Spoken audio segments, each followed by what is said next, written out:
welcome to another week of Kids Club board games, where we're learning all about how to follow Jesus through fun, particularly fun with board games. Chantel, what board game are we talking about today? We're talking about Chutes and Ladders. Chutes and Ladders. Some people call it Chutes and Ladders. Some people call it Snakes and Ladders. Do you want to grab the game today? This is the game that we will be giving away to one of you blessed kids. And we're very excited to give this game away, and we're really excited to talk about it and how it relates to today's Bible story. See, in Chutes and Ladders, you're trying to get from the bottom of the playing board all the way to the top to the winning square. But as you're traveling across the board, if you land on a square where a snake or a ladder starts, then you have to either climb that ladder and skip up a few rows, or you have to slide down the chute or slide down the snake, and you lose spaces. So the game can be really fun when you land on the ladder and you get ahead, and it can be a little bit frustrating when you land on a chute or a snake and you have to go back to like where you were before. And you feel like you've lost progress, and it's maybe not fair, right? I've played this game before, and when I'm winning, it feels awesome. It feels super fair. And when I'm losing, it doesn't feel fair at all. Today, we're talking all about the ups and the downs of life, and how life can be a little bit like the game Chutes and Ladders, where good things happen, and sometimes you feel like you're getting ahead and you're making progress, and life is really great. And then sometimes it feels kind of crummy, like when you land on a chute or a snake and you have to backtrack. You feel like you've lost progress, or something bad has happened to you, and you feel like, you know, maybe stuck where you were before. And we're going to talk about one of Jesus's closest friends when we talk about this.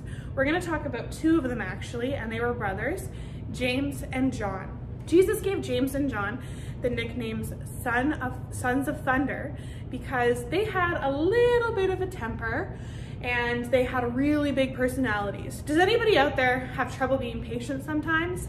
And has anybody out there ever been told that you have a big personality, that you are really expressive or really imaginative, maybe you exaggerate a little bit? That's what James and John were like. They were the sons of thunder. They had big emotions and big reactions to those emotions. So James and John knew what it was like to go through life and experience ups and downs and have emotional reactions to those ups and downs. There was one time when people were kind of making fun of Jesus and they didn't really believe in him, and James and John said, "Should we call fire down from heaven to like burn them up?" And Jesus was like, "James, John, chill. He's like, don't do that. No. We're supposed to show love to people who frustrate us or who hurt us. We're not supposed to call fire down from heaven on them." And we're going to talk a little bit more about the high points in James and John's life and the low points. Right now, Chantel is going to read from Mark chapter 1, and we're going to learn about one of the high points from James and John's life, when they were called by Jesus to follow him. A little farther up the shore, Jesus saw Zebedee's sons, James and John, in a boat repairing their nets. He called them at once, and they also followed him, leaving their father, Zebedee, in the boat with the hired men. So we learned about a high point in that part of the Bible in Mark chapter 1. We learned that James and John were going through life, living an ordinary life, living a day-to-day life where they worked for their father and his fishing company. And then one day Jesus walked by, and I'm sure they had seen Jesus around. I'm sure they'd heard about him.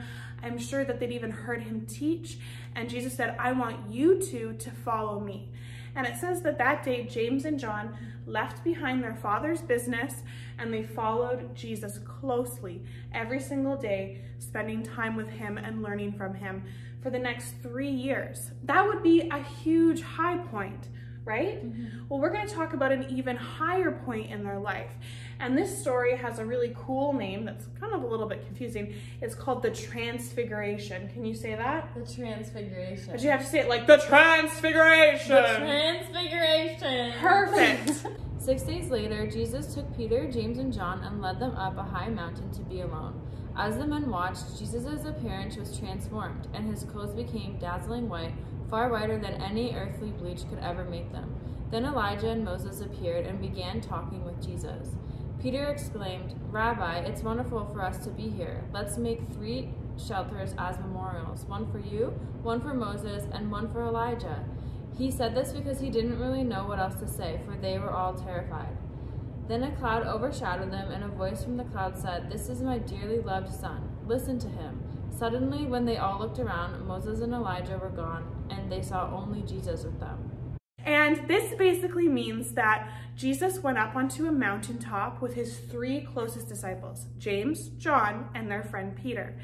And it says that Jesus was transfigured or changed to show that he was really God. It says that 2 people who had died a really long time ago and were in heaven with God came down to talk to him, Moses and Elijah.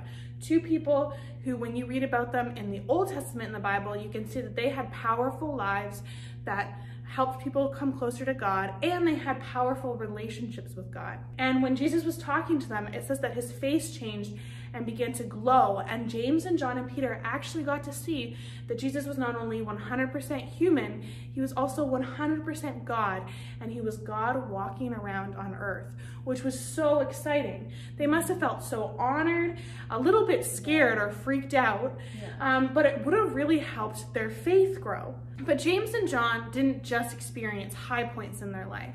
James and John still had to watch and live through Jesus dying on the cross. And it seems like they forgot all the high points when that happened. It says in the Bible that they were freaked out and they were scared and that they ran away. That when Jesus died on the cross, they just watched from a distance because they were so afraid. They probably questioned all of the things that they experienced. They're like, we thought that Jesus was God. We thought that we saw Jesus' face shining like God's face would. We thought we saw Jesus do all of these miracles. And they probably had a lot of doubts.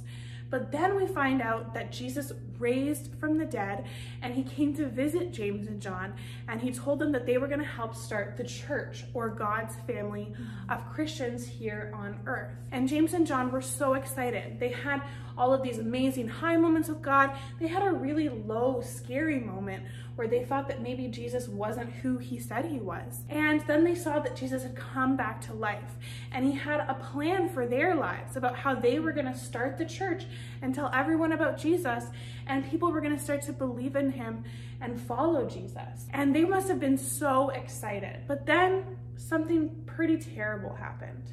About that time, King Herod Agrippa began to persecute some believers in the church. He had the apostle James, John's brother, killed with a sword. When Herod saw how much this pleased the Jewish people, he also arrested Peter. This took place during the Passover celebration. Then he imprisoned him, placing him under the guard of 4 squads, 4 soldiers each. Herod intended to bring Peter out for a public trial after the Passover, but while Peter was in prison, the church prayed very earnestly for him. You see, James and John and Peter were telling people about Jesus, but there was a group of people who really weren't excited about that. It actually made them angry. They thought that James and John and Peter were leading people away from God instead of understanding that James and John and Peter were leading people to God. And so they wanted them to be arrested. And Peter was thrown in jail, and John was thrown in jail a few times. We know that throughout their lives, Peter and John were both in jail at different times for what they believed in. But in the book of Acts, we find out that James wasn't just thrown in prison. James was actually killed for his faith. And James didn't come back to life like Jesus did. Now, James was in heaven forever with Jesus, but it must have been a really, really low point for John and Peter, because someone that they were best friends with all of a sudden wasn't there with them on earth anymore. And we know that later in that story, when James was killed and Peter was thrown in jail, that a miracle happened and Peter was busted out of jail by angels. But I wonder if it crossed John's mind, well, if Peter can get taken out of jail by angels and Jesus can raise from the dead, what about my brother James? Why did this bad thing happen? Why did it have to happen to him and to me?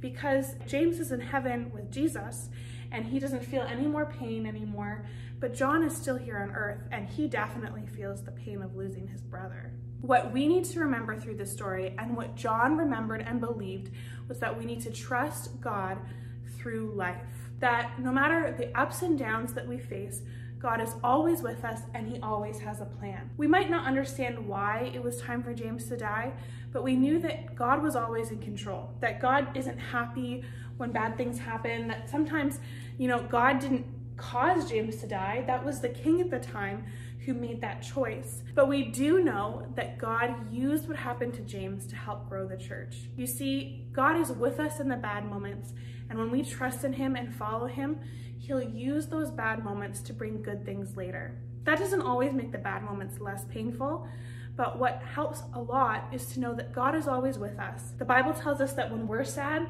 God is sad with us. When we're happy, God is happy with us. But we just need to remember that God is always with us and that we can trust him through the highs and lows. We'll get to meet James in heaven one day when we believe in Jesus and follow him. And we'll get to meet John too. I would love to ask them some questions about the highs and lows that they experienced in life. But I know that they would both say that God was always with them and that God's plan was the best thing that could have ever happened to them. Well, are you ready to show us your awesome, cool, snazzy trick again? Oh yeah, I am. Ready? All right, the winner is Grace Mejia. Congratulations, Yay. Grace. Congrats. We are so excited that you won the Chutes and Ladders game. We'll give it to you at church on Sunday or next time we see you. Have a great week, boys and girls. We look forward to seeing you next week for another week of board games. And I think we only have 2 weeks left, and then it's time for our Christmas break. Yeah. We will be continuing board games in January. Pastor Chantel will be taking over, and you guys will have a whole bunch more lessons on that. But we're just really excited to have this time together with you. Yeah. We will see you next week. Bye. Bye.